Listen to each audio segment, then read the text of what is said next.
Hallelujah. Glory to Jesus. Amen. Tunataka kujua Yesu zile nguvu alipatana nazo baada ya ufufuo. Kwa maana Yesu alijifika hii mwili tuko nayo, lakini Yesu alikuwa Mungu. Ili aweze kutufikia sisi, ni lazima angejifika hii mwili. Ni lazima angejioneshana ni mtu wa kawaida, lakini rohoni mwake alikuwa mwana wa Mungu. Alikuwa Mungu.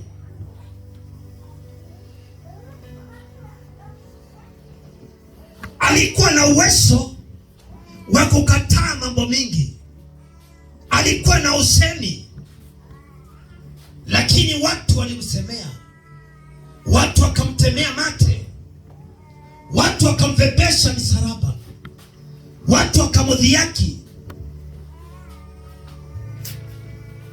Juu wako anajua kama ni mwana wa Mungu.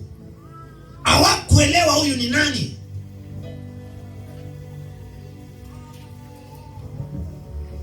Lakini ili aweze kutufikia, ili tujue yeye ni nani, ni lazima angepitia katika hiyo kaburi. Kwa maana maandiko inasema baada ya kaburi kuna maisha ingine, kuna wokovu baada ya kaburi. Hata sisi tuko hivyo. Baada ya kukufa kuna ufufuo kwa wale walio ndani ya Mungu.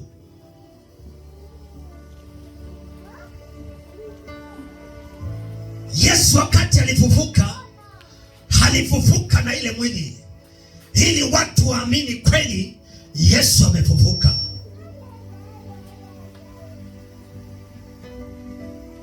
Tuende katika kitabu Mathayo. Poli, chukua hiyo maiki. Mathayo, kitabu ni ya Mathayo.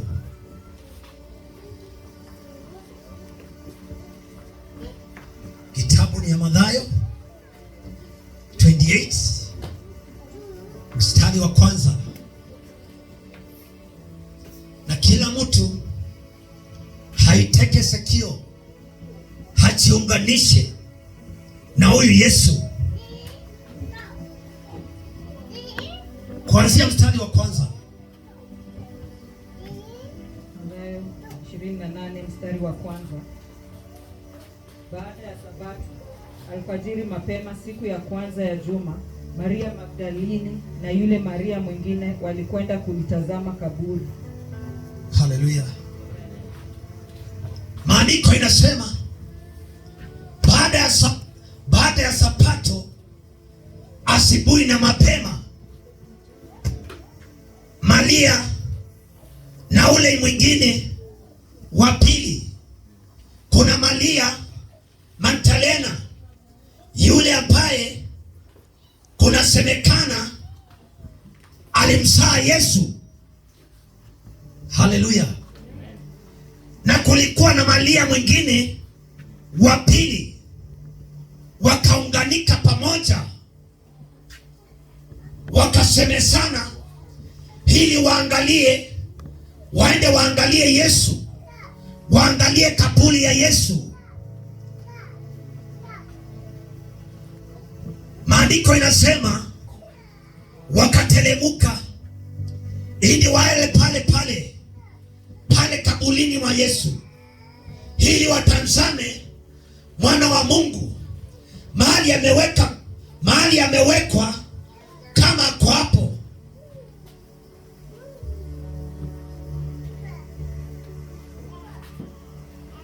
Wamama walikuwa wanajua kutembea na Yesu. walikuwa na heshimu Mungu, walikuwa natambua Yesu,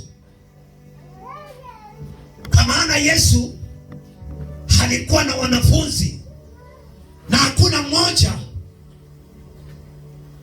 alijua Yesu amelazwa wapi. Hakuna mmoja alifikiria amtazamie Yesu mahali aliwekwa. Lakini Mariamu na Mariamu mwenzake wakasemezana ili waende wamtazame Yesu. Tuendelee. Mstari wa pili. Ghafla pakawa na tetemeko kubwa la ardhi, kwa sababu malaika wa Bwana alishuka kutoka mbinguni, akaenda penye kaburi, akalivingirisha lile jiwe na kulikalia. Haleluya. Maandiko inasema wakati walikuwa wanatelemuka, kukawa na tetemeko katika dunia, na wakaendelea na safari ili waende katika kaburi ya Yesu. Wakaenda wakachungulia, wakaangalia ndani. Maandiko inasema kulikuwa na malaika alikuwa amekalia ile jiwa, ile mawe ilikuwa imepungia Yesu, ile ilikuwa imeziba kaburi ya Yesu. Malaika kumbe alishuka, malaika wa Mungu akashuka, akaenda akaipigilisha na ikaikalia juu.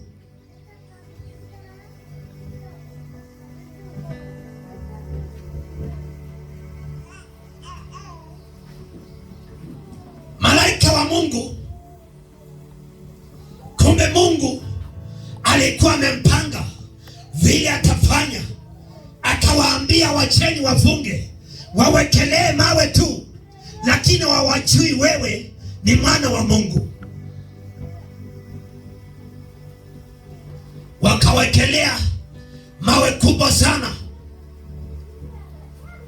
lakini malaika wakati alishuka, maandiko inasema akapingilisha ile mawe, akaiinua na akaikalia juu.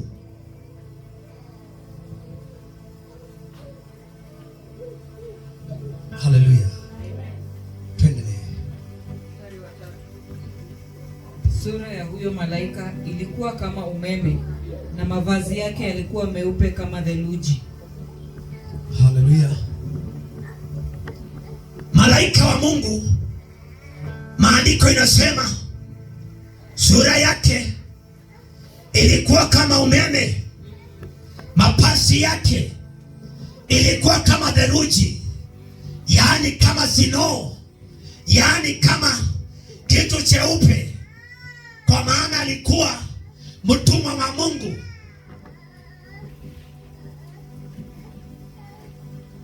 Mariamu wakati walitazama wakastuka sana, wakaulizana, kwani yule ni nani? Tunamuona amepimbilisha ile mawe, amekalia mawe juu. Wakaulizana, wakasemezana. Naye malaika akawaambia, msiogope, msifadhaike moyo.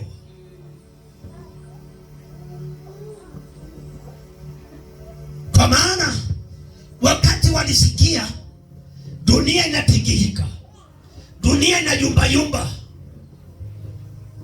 hawakusimama njiani, waliendelea na safari ili waweze kufikia mahali Yesu alimwacha.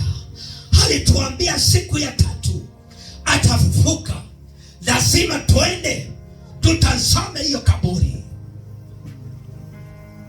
Lakini wakatelemuka, wakati wakafikia kaburi ya Yesu, wakatazama ndani, wakaona malaika amekalia ile mawe.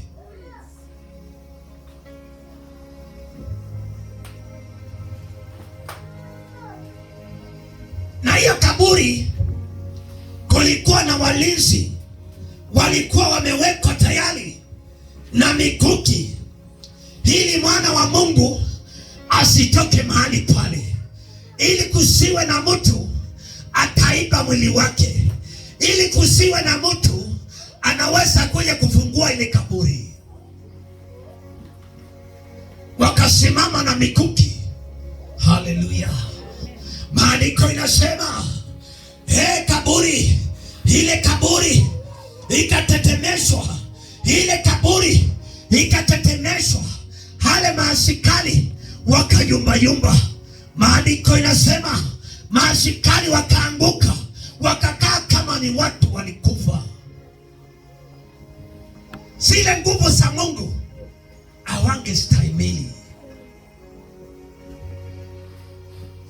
walianguka na mikuki yao, wakasituka, wakauliza kwa nini? Malaika akawaambia, Mariamu, msiogope, kwa maana yule mnatafuta yu hai. Oh, glory to Jesus. Msiogope, kwa maana ninajua mnatafuta nani. Ninajua ni nani mnatafuta, lakini msiofie, msiofie. Msiogope kamwe, kwa maana mimi malaika wa Mungu niko hapa. Niko hapa. Nilijua mtakuja ili nikakalia hii mawe, niwe ushuhuda, niwapatie pali kamili, niwapatie vile Yesu amevuvuka, niwapatie vile Yesu ameniambia.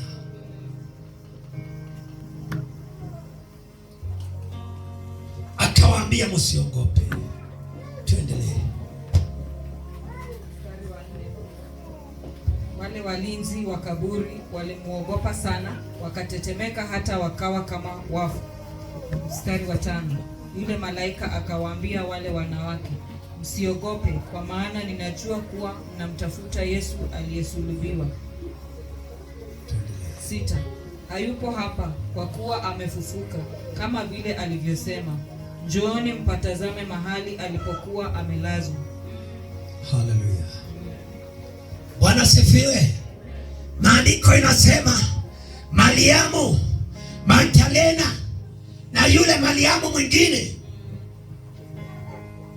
wakaambiwa na malaika, ninajua mzuri yule mnatafuta hayuko hapa, bali amefufuka.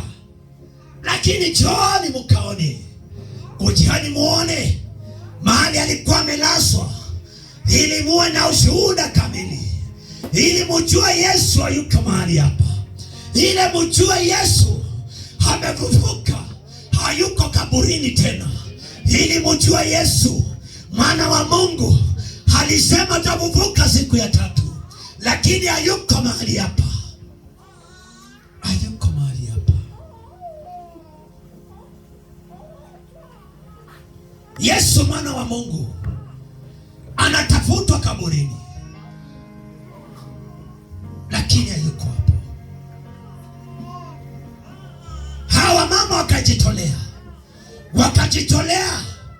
ili wamtafute Yesu, wakajitoa ili wajue huyu Mungu ako wapi, wakajitolea ili wajue Yesu wakati alifufuka alienda wapi.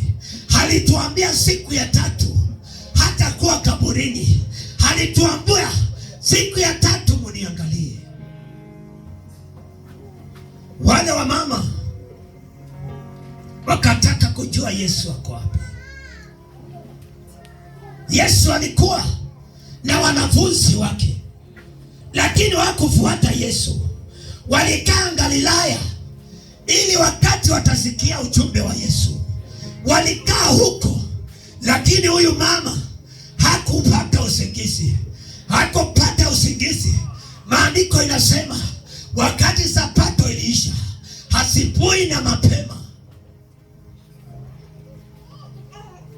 asubuhi na mapema wakaamukana, wakaamushana bio bio, wakasema kuja Mariamu, kuja Mariamu, kuja tukajua Yesu wetu wako wapi, tukajua Yesu wako wapi. Wakakimbia mbio, wakateremka, wakakimbia ili watazame Yesu wako wapi.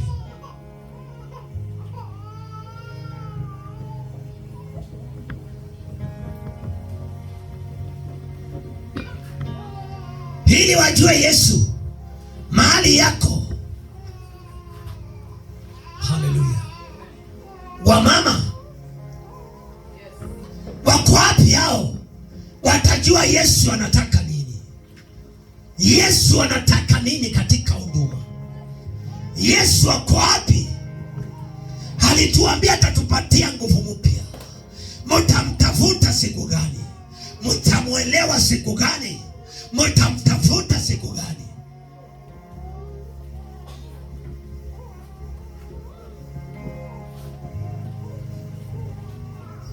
Unaweza kuwa na wazee wako kwa nyumba, unaweza kuwa na wazee hawashughuliki Yesu ako wapi, hizi nguvu za Mungu ziko wapi? Lakini wamama wako wapi ambaye watasimama katika hiyo mwanya, wajue Yesu anasema nini, wajue Yesu anaongea nini katika hii boma yangu.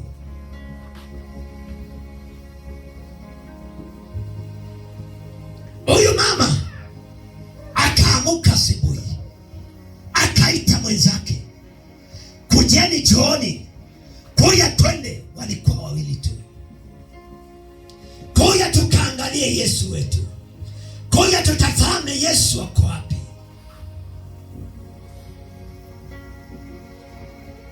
Ako wapi Yesu? Kisha nendeni upesi mkawaambie wanafunzi wake kwamba amefufuka kutoka kwa wafu, naye awatangulie kwenda Galilaya. Huko ndiko mtamuona. Sasa nimekusha kuambia. Oh, haleluya. Malaika amepaswa habari. Malaika ameambiwa, akaambia kina Mariamu, ondokeni muende mkawaambie wanafunzi wafuasi wa Yesu mtakutana na yeye Galilaya. Mkaambie wanafunzi wangu Yesu amefufuka, hayuko tena kaburini. Yaani Yesu wakati alifufuka, maandiko inasema aliamuka na nguvu mingi, dunia yote ikatingika, dunia yote ikatingika, kila mahali kukatingika juu ya nguvu zake.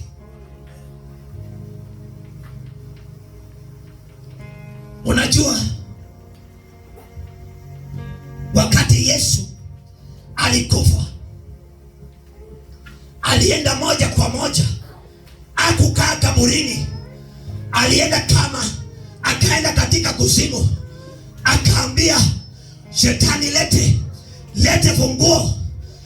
funguo za kuzimu.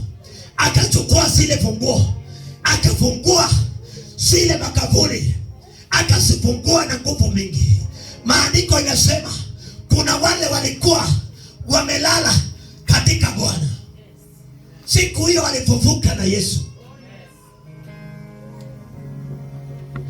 Yesu alikuwa na kusudi kwema, yaani nikitoka katika hii mwili nitatembea katika kiroho, niende nikute shetani hapo anashangilia, nimnyang'anye hizo funguo. Akukaa pale, alijua hizo siku mbili nitapenyana na huyu shetani, nitamnyang'anya hizo funguo. Alikuwa amesafiri kiroho, akaenda akachukua funguo. Iposa siku ya tatu ile mwili kafufuka, ili watu wajue Yesu amefufuka.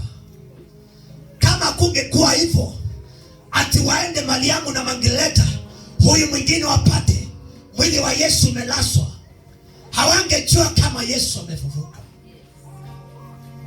Kwa maana Yesu lazima angepitia katika hii mwili, ni lazima angefufuka na hii mwili ili watu waamini Yesu amefufuka.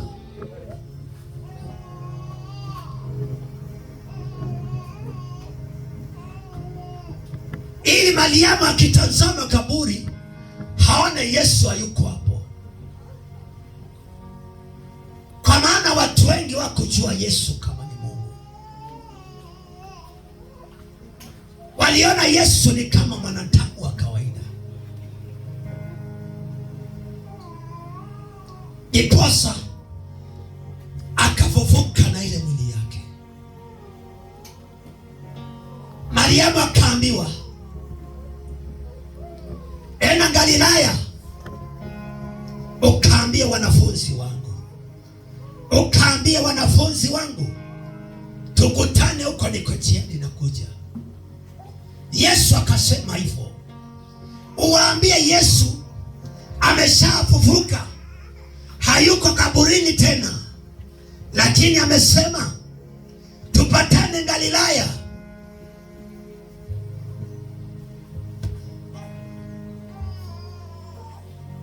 Maandiko inasema Mariamu na Mariamu huyo mwingine wakafadhaika mioyoni mwao, wakashikwa na wasiwasi, wakahangaika katika rohoni mwao, wakafurahia sana katika ile wasiwasi, wakaingiwa na furaha. Oh, Bwana sifiwe. Yaani wakakimbia na furaha yao wakati walisikia Yesu amefufuka, wakahuzunika huzuni wa furaha, wakasema mwana wa Mungu amefufuka. Malaika ametuambia Yesu hayuko kaburini tena, Yesu ameamka, Yesu amefufuka tena, ametutuma katika Galilaya. Wakaondoka wakaenda. Tuendelee. Mstari wa 8. Hivyo wale wanawake wakaondoka pale kaburini wakiwa wamejawa na hofu, bali wakiwa na furaha nyingi. Wakaenda mbio kuwaeleza wanafunzi wake habari hizo. Haleluya. Amen. Maandiko inasema hawa mama wakaingiwa na hofu mingi, yaani wasiwasi, yaani furaha ya wasiwasi, wakiuliza nitamuona huyu Yesu, nimtazame, nimwangalie mzuri. Haleluya. Wakaingiwa na wasiwasi, wakafadhaika mioyoni mwao. Maandiko inasema wakafurahia katika mioyoni mwao wakati waliambiwa Yesu amesema tupatane Galilaya. Tupatane Galilaya. Tuendelee. Mstari wa 9. Ghafla Yesu akakutana nao akasema, salamu. Wale wanawake wakamkaribia, wakaishika miguu yake, wakamwabudu. Haleluya.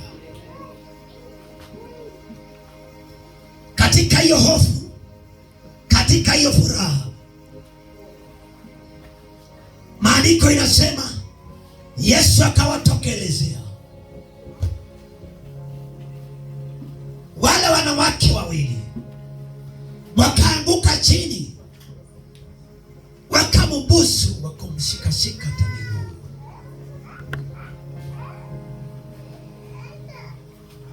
Hawakuwa wanajua kama ni Yesu.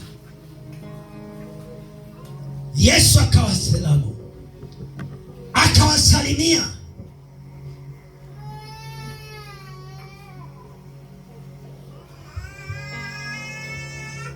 akawauliza, wanawake, habari zenu? Habari zenu? Mariamu, habari yako Mariamu?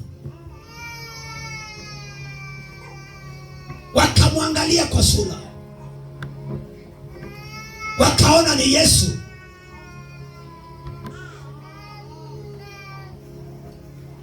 Wakainama chini, wakambusu. Maandiko yanasema wanawake wakaingiwa na roho ya furaha, wakaingiwa na roho ya furaha sana,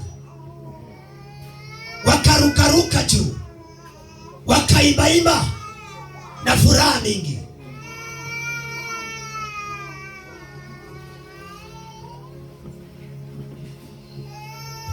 Wakati waliona Yesu, wakajua malaika kweli alikuwa ametutuma, alikuwa ametuambia Yesu ameshafufuka, tupatane na yeye Galilaya. Lakini Yesu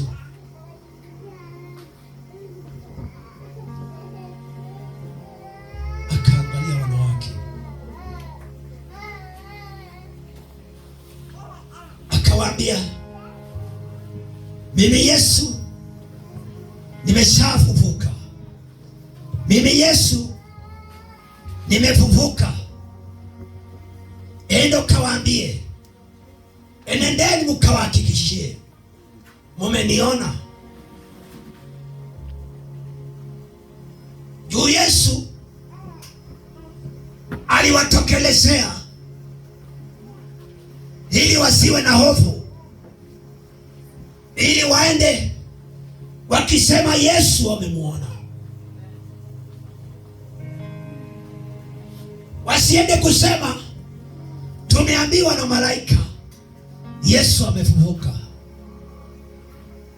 Lakini thibitisho ya Yesu kweli, nimemuona, nimekutana na Yesu, nimemuona Mungu.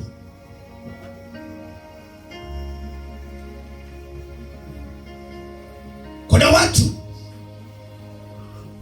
wataenda kuona Yesu, wataenda kuona Yesu, waseme kweli nimemuona Mungu katika maisha yangu.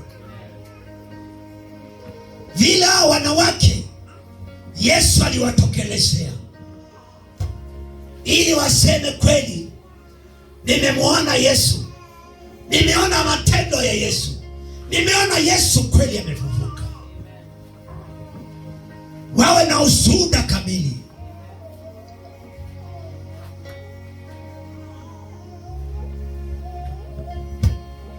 Kuna habari njema itaenda kutokelezea wale ambaye wanamtafuta Yesu. Muendelee na kutafuta huyu Yesu,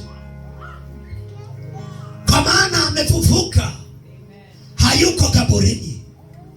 Maandiko inasema Mariamu wakamuona Yesu, akainama chini, akambusu katika miguu yake. Juu ya upendo ile alikuwa amependa Yesu nayo, ile upendo ambayo utampenda Mungu nayo. Kuna wakati itafika useme kweli nimemuona Mungu, kweli nimeona matendo ya Mungu.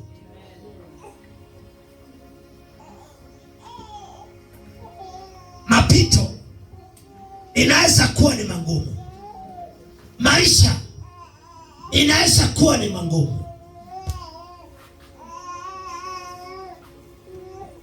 lakini kuna wakati itafika useme kweli hii ni matendo ya Yesu, kweli nimemuona Mungu,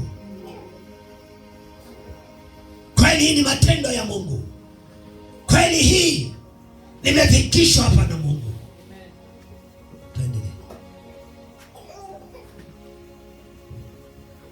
Ilikuwa mstari wa ngapi? 8. Mstari wa 8.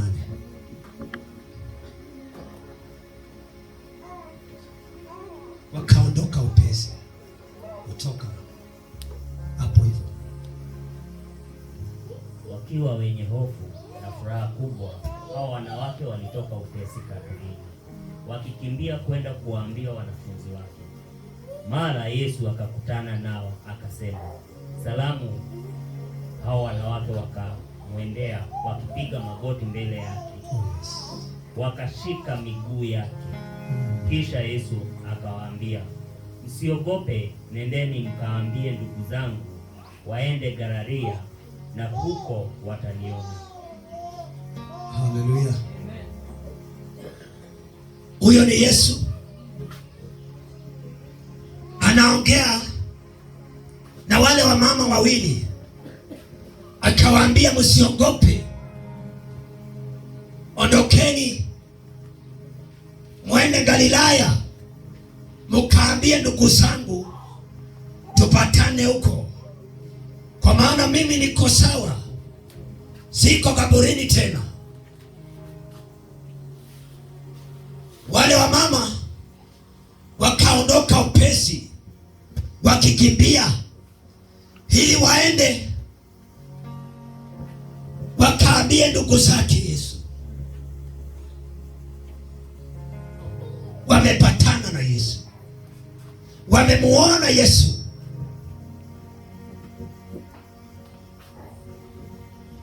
Haleluya.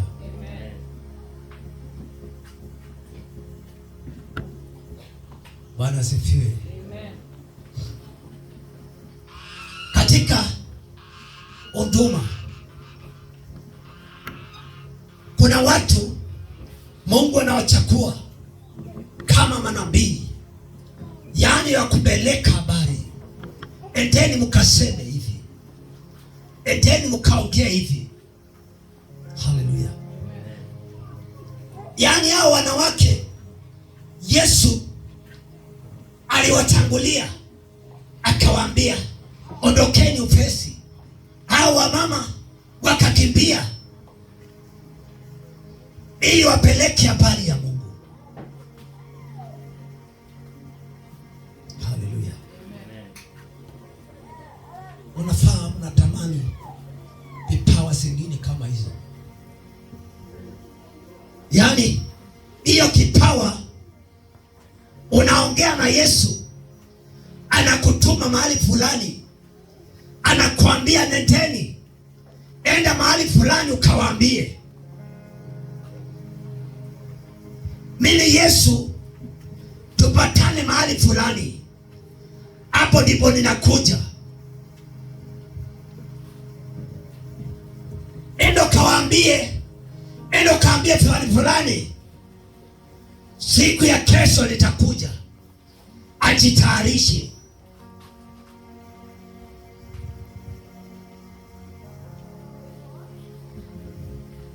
Enda kaambie mchungaji fulani asitoke kwa nyumba, nitakuja wakati kama huyo, saa 2 nitakuwa huko.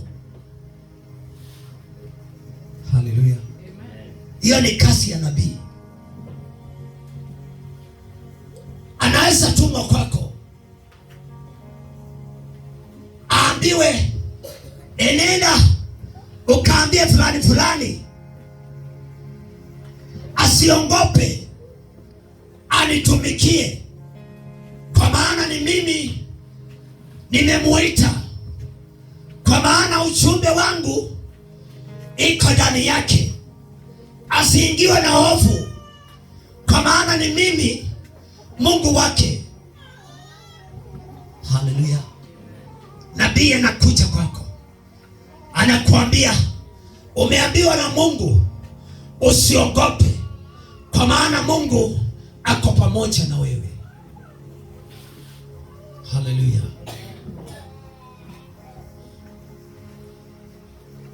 Tuendelee.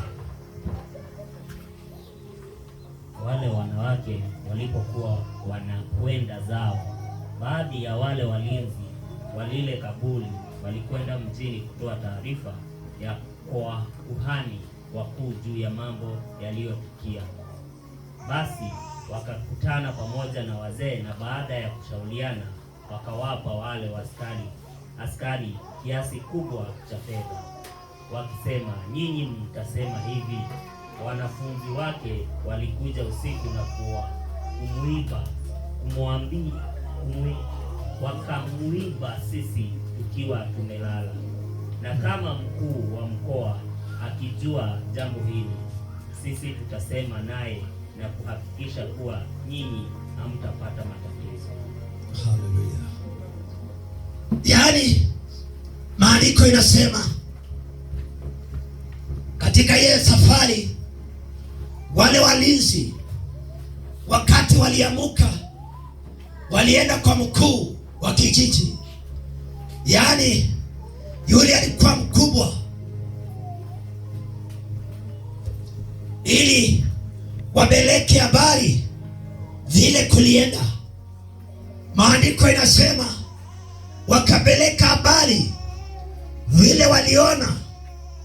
Ule walipelekea habari, wakaona hii mambo itawatia wasiwasi. Maandiko inasema yule mjumbe akawaambia walinzi, endendeni mudanganye, museme Yesu wakati mulikuwa mmelala. Wezi walikuja usiku wakaiba mwili wake na wakaenda nayo. Walinzi wakaambiwa watapatiwa kiasi kikubwa ili waweze kudanganya.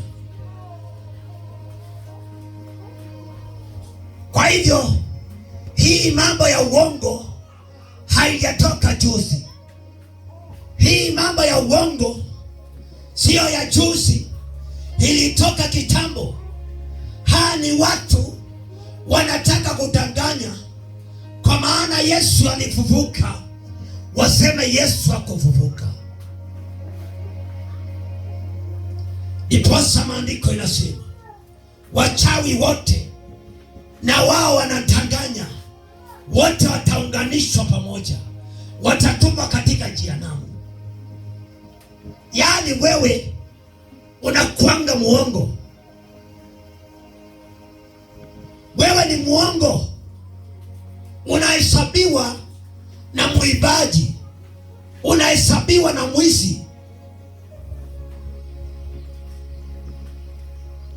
unahesabika na mchawi, unahesabika na mtu ambaye ni hai, yaani mtu hajui Mungu, sababu ya uongo. Mungu atuhurumie sana, kwa maana watu wameweka uongo mbele. Kwanza hizi simu zimejaa uongo.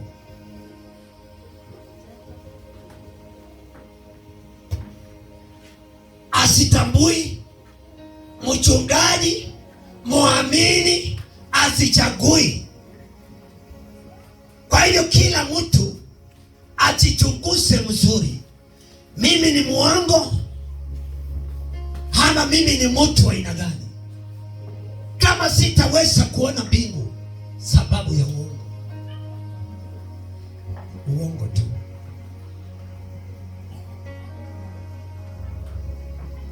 Uongo.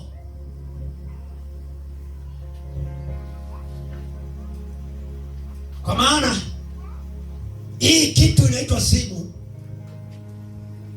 itafanya watu wengi waingie jehanamu juu ya uongo. Kwa maana utahesabika haki wakati unadanganya kwa simu.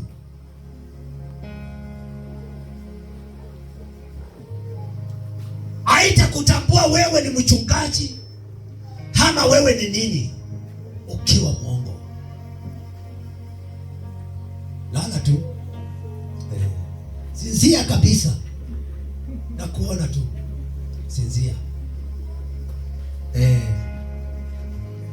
Haitakutambua, kwa maana maandiko imetuelezea asubuhi mzuri, ikatuambia waongo wote na wachawi wote hawatamuona Mungu. Nikasema mwadhani tuinyerera mwadhani. Haleluya.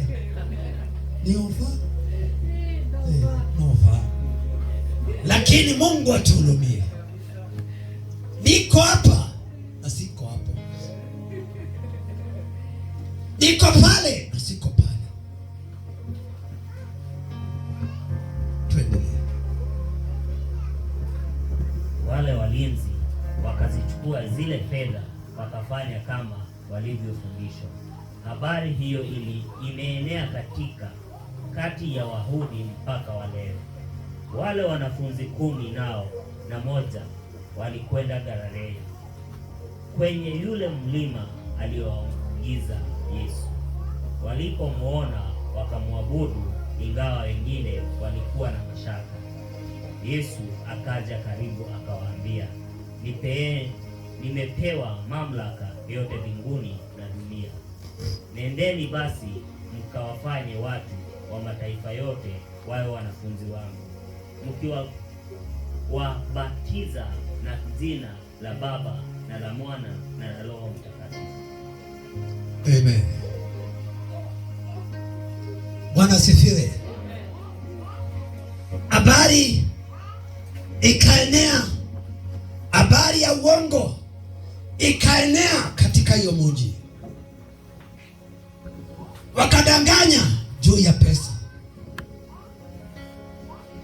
lakini habari haikuzuia ifikie wanafunzi wake. Ikafikia wanafunzi wake, Yesu amefufuka.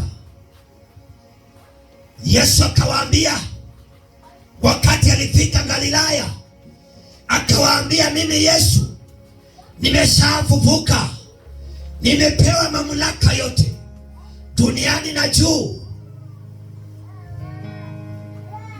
nguvu zote niko nazo. Akatuambia, nendeni mukatangaze hii habari njema, mukaambie watu wote injili njema, mukatangazie watu neno la Mungu, mukawaambie watu wataweza kufunguliwa siku gani, mukafungue watu, kwa maana nguvu zako, nguvu zote mko nazo. Yaani Yesu wakati alifufuka alitoka na nguvu zote.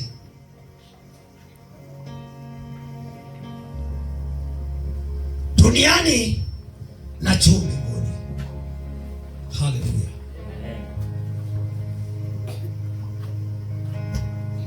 Bwana asifiwe.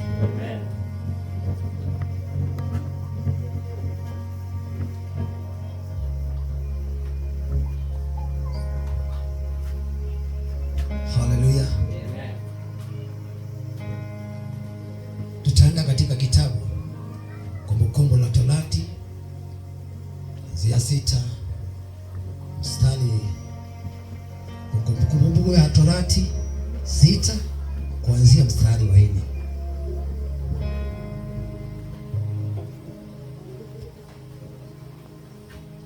Ama kuanzia mstari wa 3.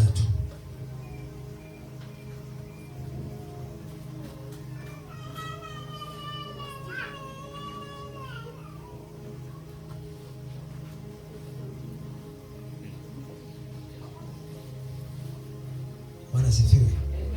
Ile hapo inakuchanganya. Iko.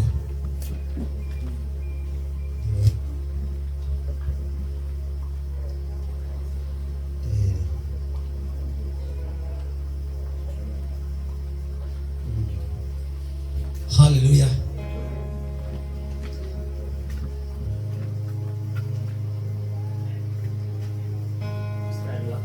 Anzia mstari wa 2.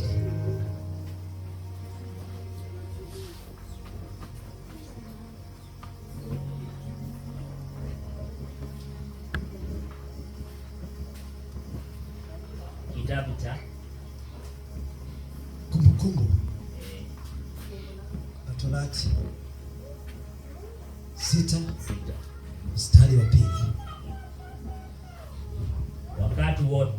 Wakati wote mlipo hai mtapaswa kumcha Mwenyezi Mungu Mungu wenu na kuzitii kanuni zote na amri ninazowapeni nyinyi na wazawa wenu, ili mpate kuishi maisha marefu. Kwa hiyo enyi Wanaisraeli, muwe waangalifu kuzitekeleza, ile mfanikiwe na kuongezeka sana katika nchi hiyo inayotiririka maziwa na asali, kama nilivyowaandalia. Haleluya. Maandiko inasema ili muwe wakamilifu, ili muweze kupata ile nchi Mungu amewaandalia, asali na maziwa. Bwana Mungu anasema muwe watu wa kumpenda Mungu. Mungu akaongea na Israeli akawaambia, ile muwe wakamilifu, mumpende Mungu kwa mioyo yenu yote, mumpende Mungu kwa nguvu zenu zote, ili muweze kuongezeka, ili muweze kuwa watu wanaheshimika. Umpende Mungu kwa nguvu zako zote.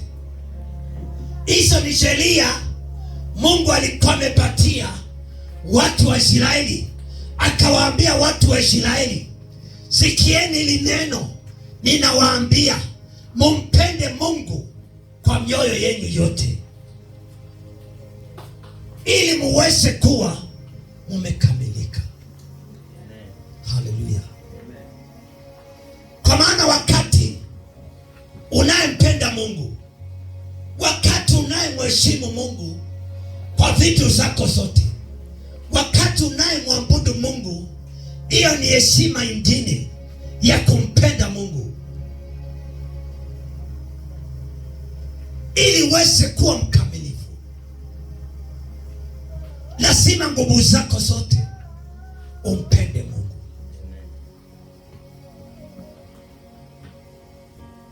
Kumpenda Mungu, kumheshimu Mungu. Tuendelee.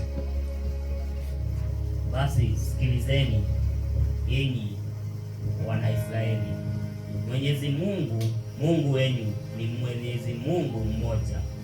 Mpendeni Mwenyezi Mungu Mungu wenu kwa moyo yenu yote na kwa roho yenu yote na kwa nguvu zenu zote. Wekeni mioyoni mwenu maneno hayo ninayowaamuru leo, na kuwafundisha kwa uangalifu watoto wenu. Mtawasimulia muwapo mnakaa nyumbani, au muliko safarini, au mnapolala, au mnapoamka.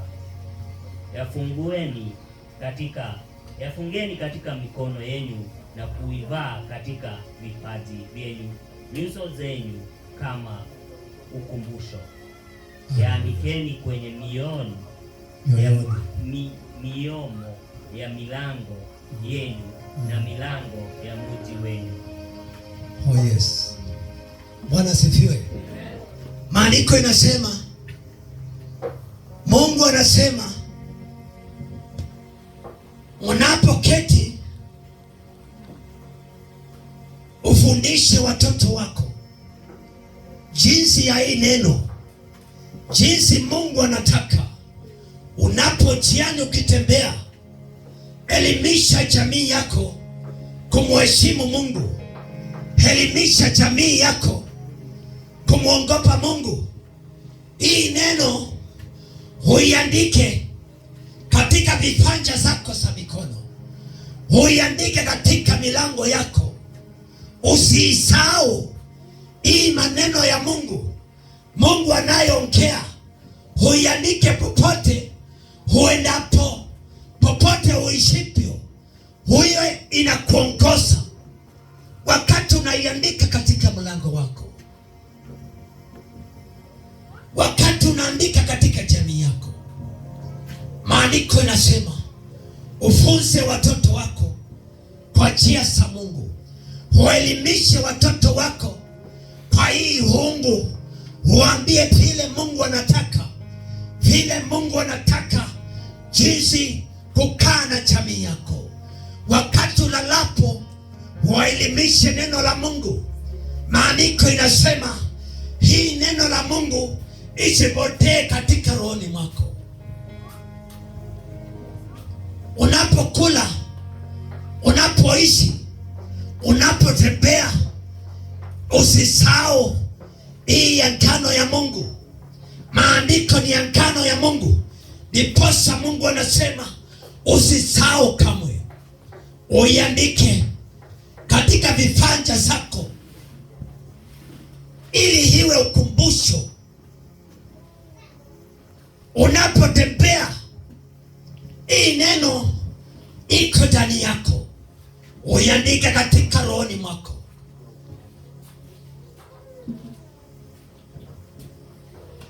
Unapofanya kazi, hii neno kwa maana umeiandika katika vifanja za mikono yako, hautaisahau.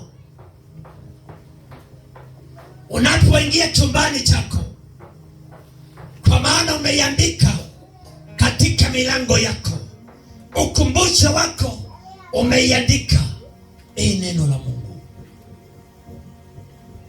Katika watoto wako umewafundisha hii neno isitoke ndani yenu. Hii ndio amri kubwa Mungu anatupatia, kufunza jamii zetu, kufunza watoto wetu, ili tuweze kukamilika mzuri. Tuendelee. Kama vile Mwenyezi Mungu, Mungu wenu alivyowaapia babu zenu Abrahamu, Isaka na Yakobo, yeye atawapeni nchi yenye mji mkubwa na mzuri, iliyostawili, ambayo nyinyi hamkuijenga. Nyumba zitakuwa zimejaa vitu vizuri ambavyo nyinyi hamkuviweka. Kutakuwa na visima ambavyo hamkuvichimba, na mashamba ya mazabibu na misitu ambayo hamkuyapanda. Mwenyezi Mungu atakapowapeleka kwenye nchi hiyo ambao mtakuwa na chakula chote mnachohitaji. Oh, haleluya. Bwana asifiwe. Maandiko inasema, yaani vile agano ya Mungu alipatia Yakobo na Abrahamu, akawaahidia mashamba makubwa.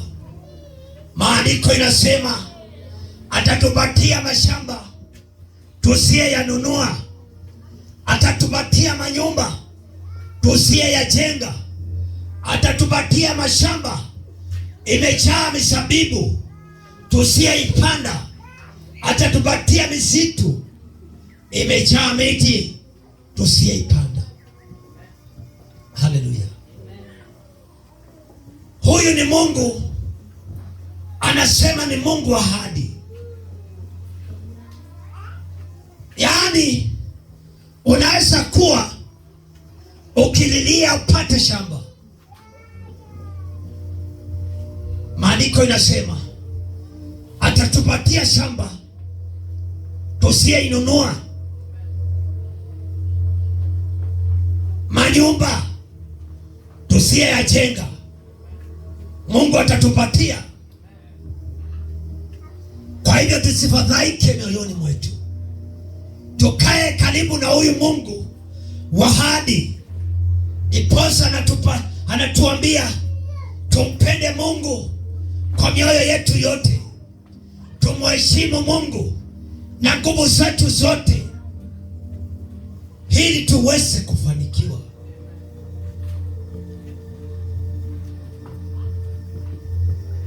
Yaani wakati unamheshimu Mungu, wakati unaona Mungu ni wa maana katika maisha yako, Wakati unaambia Mungu ninakuheshimu katika maisha yangu, Mungu anakuambia kuna vitu atakupatia. Kuna mambo akimekupangia shamba, yani munji umejaa asali, umejaa maziwa. Hiyo ni ahadi ya Bwana. Unaweza kuwa unaona hautaweza kununua mashamba, unaweza kuona hautaweza kununua manyumba, lakini Mungu anasema atakupatia manyumba usiyoyajenga. Ukutane na watu wakubariki kwa njia ya kikuu, wakuambia hiyo shamba ni yako, wakuambia hiyo nyumba ni yako, wakuambia hiyo gari nimekupatia, kwa maana Mungu ameamulisha. Hiyo ni agano Mungu ameweka na wewe. Kwa hivyo usijidharau, usijione wewe ni bure, usione wewe hauwezi, kwa maana Mungu anaweza kukuheshimisha. Unaweza kuona maisha yako ni kama imefika mwisho. Unaweza kuona maisha yako hakuna kitu naongeza. Unaweza kuona kama Mungu ni kama alikusahau.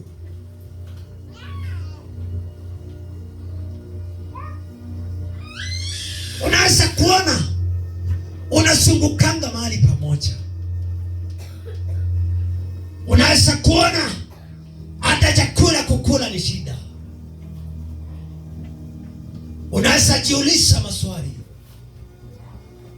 nitanunua manyumba siku gani? Nitanunua gari, pesa itatoka wapi? Nitanunua nyumba siku gani? Hiyo pesa inatoka wapi?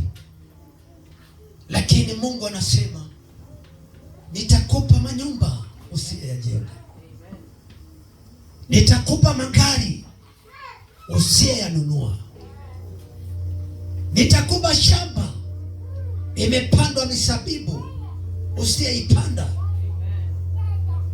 nitakupatia amani ambayo hukuwa nayo, nitakuheshimisha.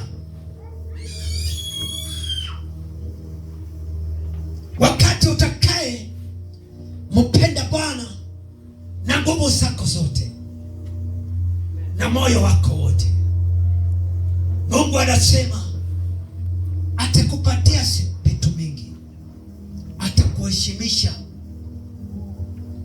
kwa maana Mungu ni wa neema. Tuamini Mungu yale atatenda, tuamini Mungu atatutendea, kwa maana ametuahidi.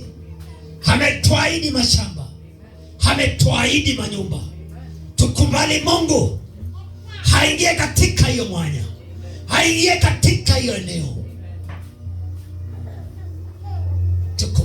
Tumkubali Mungu, kwa maana Mungu ni mwaminifu. Neema yake ni ajabu, neema yake ni ajabu.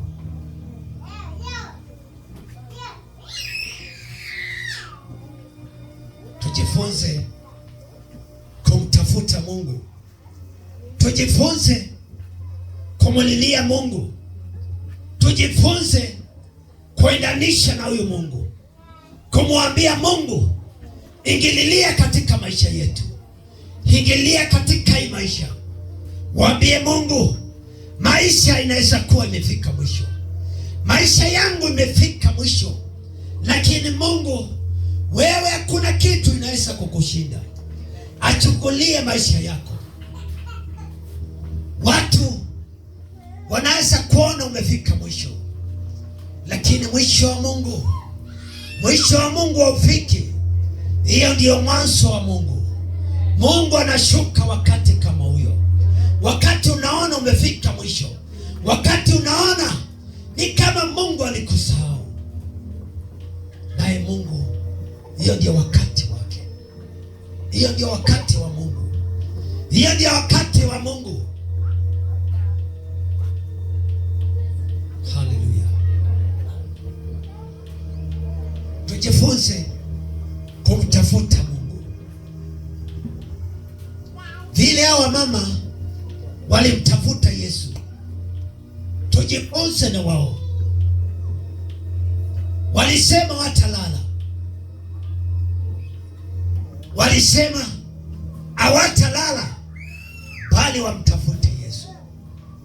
Na hata sisi hatutalala, tutamtafuta huyu Mungu, tutatafuta Yesu usiku na mchana. Kwa maana wakati Mariamu amtafuta Yesu, Yesu alimtokelezea. Yesu alishuka wakati huyo. Wakati hao mama walimtafuta Yesu, alishuka akawaambia, msitafute mimi, niko pamoja na nyinyi, msiogope, kwa maana niko pamoja na nyinyi. Kwa maana walisikwa na hofu, walikuwa naenda kuangalia Yesu lakini hawakumuona. Walikuwa natafuta Yesu lakini hawakumpata. Walimtafuta Yesu wakiwa mbioni, wakakimbia ili wamuone Yesu, lakini wakaenda wakapata Yesu hayuko. Wakahangaika katika mioyoni mwao, wakavunjika mioyoni mwao, wakahuzunika, lakini hawakuchoka. Walikimbia mbio ili waone kama watamuona Yesu. Tukubali Yesu, tumtafute. Tukubali Yesu, tumtafute siku ya leo. Tumtafute Yesu, tujitolee, tumtafute Yesu. Hawa mama walimtolea, wakajitolea, wakakimbia mbio, hawakuona usingizi. Lakini Yesu wakiwa safarini ya kumtafuta, Yesu akatokelezea. Yesu akashuka. Yesu akashukia hawa mama, akawaambia, msitafute, msinitafute tena, niko pamoja na nyinyi, msiogope, msiogope. Yesu akawaambia, msiogope, kwa maana niko pamoja na nyinyi. Siku ya leo Yesu anasema msiogope. Anasema msiogope, muendelee na kumtafuta, muendelee na kumtafuta, kwa maana Yesu anaenda kuwashukia, kwa maana msaada wenu munaenda kumpata Yesu, munaenda kumpata Yesu, munaenda kumpata, kwa maana Yesu anasema amefufuka. Anasema Yesu amefufuka, atawatia nguvu zake. Haleluya.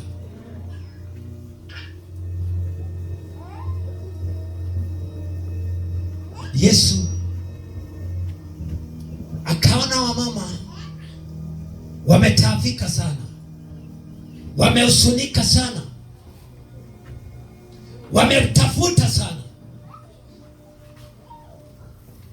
Kuna watu wamemtafuta Yesu, na ile kumaanisha kuna watu wamemtafuta huyu Yesu, wakaingia ndani ili wamtafute, ili wamjue Yesu, ili wajue Yesu vile anataka.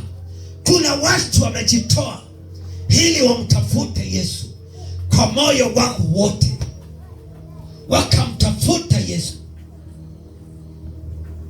Yesu anasema, Yesu anasema msiogope, msiogope, kwa maana kwa pamoja na nyinyi. kwa maana ataendanisha pamoja na nyinyi. Kwa maana Yesu amefufuka na nguvu mingi, nguvu mingi amefufuka nazo. Kwa hivyo anasema msiogope, mwende kote kote, mupeane habari njema ya ufufuko wa Yesu. Mamlaka yote Yesu amewapatia. Mtangazie watu, mtangazie watu ufufuko wake, mtangazie watu ushindi wake, kwa maana Yesu ni mwaminifu. Hakuna Mungu